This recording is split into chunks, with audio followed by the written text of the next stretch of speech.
Hello everyone, ఈరోజు మన special recipe వచ్చేసి మష్రూమ్ కర్రీ. చూద్దాం రండి ఎలా ప్రిపేర్ చేసుకోవాలో. ముందుగా స్టవ్ ఆన్ చేసి ఒక బౌల్ పెట్టేసుకోవాలి. దానిలో ఒక 2-3 స్పూన్స్ వరకు ఆయిల్ వేసుకోవాలి. ఆయిల్ హీట్ అయిన తర్వాత ఒక బిర్యానీ ఆకు, చెక్క, లవంగాలు చిన్న చిన్న ముక్కలుగా చేసుకొని వేసుకోవాలి.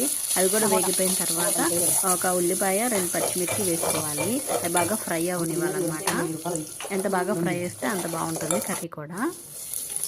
బాగా ఫ్రై అయిన తర్వాత కొంచెం కరివేపాకు వేసుకోవాలి. కరివేపాకు కూడా బాగా వేగిపోయిన తర్వాత కొంచెం జింజర్ గార్లిక్ పేస్ట్ వేసుకోవాలి. 1 స్పూన్ సరిపోతుంది. అల్లం వెల్లుల్లి పేస్ట్ బాగా వేగాలన్నమాట. అది బాగా ఫ్రై అయిన తర్వాత ఒక 1 టమాటా వరకు తీసుకోవచ్చు. ఆ టమాటా వేసేసి బాగా కలుపుకోవాలి.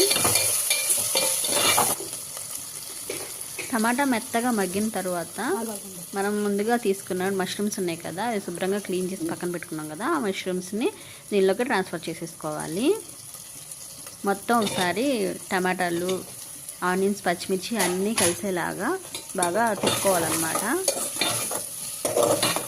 మష్రూమ్స్ని బాగా ఆయిల్లో ఫ్రై అవనివ్వాలి. కొంచెంసేపు మూత పెడితే బాగా మగ్గుతుంది. ఈ స్టేజ్లో కొంచెం పసుపు, కొంచెం సాల్ట్ వేసేసి ఒకసారి మళ్ళీ తిప్పేసుకొని మూత పెట్టేసుకోవాలి. 5-10 మినిట్స్ ఉడికిన తర్వాత కొంచెం కారం వేసుకోవాలి.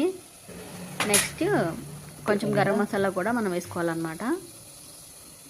సో మష్రూమ్స్ ఆరోగ్యానికి చాలా మంచిది. విటమిన్ డి ఉంటుంది, కాల్షియం కూడా కలిగి ఉంటాయి మష్రూమ్స్లో. చిన్నపిల్లల నుంచి పెద్దవారి వరకు ఎవరైనా తినవచ్చు. వెజ్ తినేవారికి మష్రూమ్స్ బెస్ట్ ఆప్షన్ అని చెప్పొచ్చు. Biryani combination, chapati and puri, white rice కాంబినేషన్తో కూడా ఈ కర్రీ చాలా బాగుంటుంది. హార్ట్ హెల్త్కి కూడా మంచిది. ఇది కొలెస్ట్రాల్ తగ్గించడంలో మష్రూమ్స్ చాలా హెల్ప్ అవుతాయి. అండ్ ఇమ్యూనిటీ సిస్టమ్ కూడా చాలా బాగుంటుంది.